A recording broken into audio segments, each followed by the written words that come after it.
Je m'appelle Mathieu et bienvenue sur Lance-toi. Ces jours-ci, il a fait super chaud et pour se rafraîchir, on a décidé de se lancer dans la construction d'un radeau. J'espère que vous êtes prêts. C'est parti!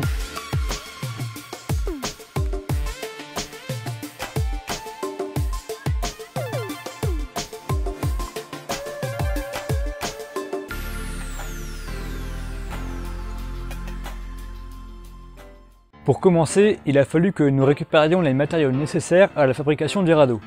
Donc des bidons et des palettes. En cherchant bien dans votre village ou aux alentours, vous pourrez trouver plein de palettes par exemple sur des chantiers. Pour les bidons c'est un peu plus compliqué mais vous pourriez aussi en trouver. On a voulu faire un radeau assez grand pour stocker 4 personnes et donc on a choisi une palette par personne, donc de faire un radeau de 4 palettes. Ensuite, est-ce que le radeau va flotter? Alors Archimède il nous dit quoi? Il nous dit que un objet immergé dans l'eau, il va être soumis à une force égale et opposée au poids de la masse d'eau déplacée. Donc pour un bidon de 30 litres, on aura une force de 30 newtons, donc en fait un bidon ça pourra porter 30 kg. Nos palettes font 25 kg, donc on va supposer que un bidon porte une palette, et ensuite pour environ quelqu'un de 60 à 70 kg dessus, il nous faudra 3 bidons par personne. En tout, on a mis 16 bidons. Comme ça, on assurait une bonne flottaison et on était sûr qu'on n'allait pas passer sous l'eau. On a aussi récupéré tout un tas de planches qui proviennent par exemple d'anciens projets ou qui peuvent aussi provenir de chantiers environnants. On a récupéré pas mal de planches qu'on a coupées et ensuite on a fait un montage à blanc du radeau. Comme ça, le jour J, on n'aura pas de mauvaise surprise, on saura que le radeau tiendra.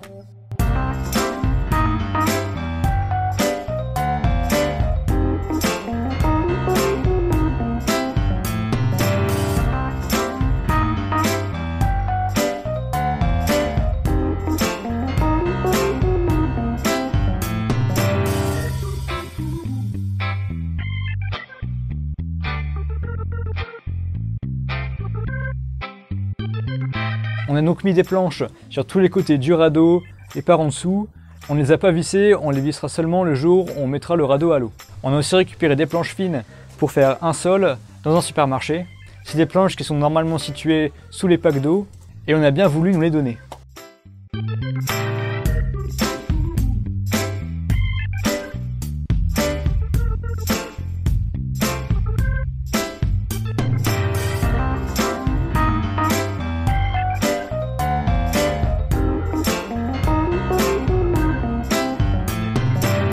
Bien sûr, la structure du radeau, ça ne nous suffit pas. Il faut aussi qu'on mette des petits sièges pour être bien confort, des rames.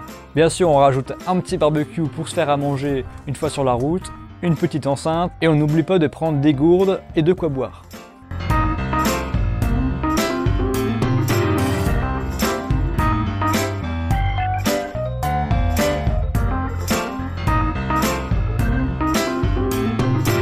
Une fois que le radeau a été monté à blanc, on a pu planifier notre itinéraire.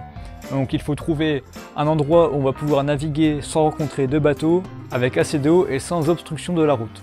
On a décidé de partir d'un ponton et de remonter toute une rivière jusqu'à une ville. On avait prévu de faire l'aller-retour, mais vous verrez que ça ne s'est pas passé comme prévu.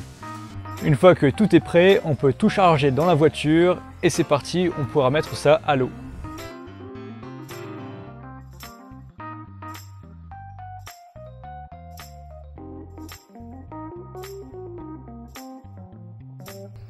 Le jour J, on est parti assez tôt le matin pour pouvoir construire le radeau sur le ponton en environ 1 heure. Puis on a pu le mettre à l'eau sans souci. Je vous laisse regarder ce que ça a donné.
n'a pas croisé grand monde, mais la réaction de la plupart des gens était vraiment amusante.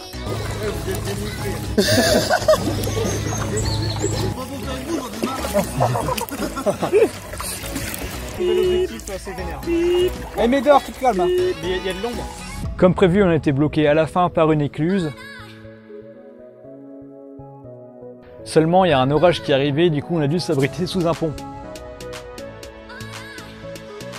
On a quand même pu récupérer la voiture pour repartir.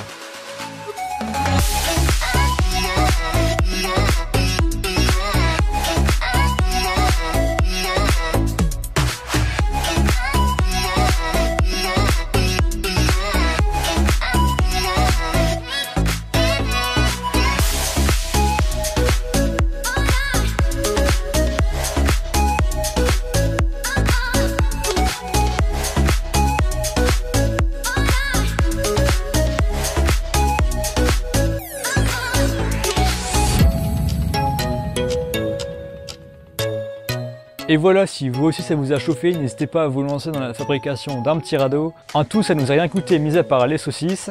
N'oubliez pas de vous abonner pour ne pas rater les prochaines vidéos de la chaîne. Et sur ce, je vous dis à bientôt sur Lance-toi.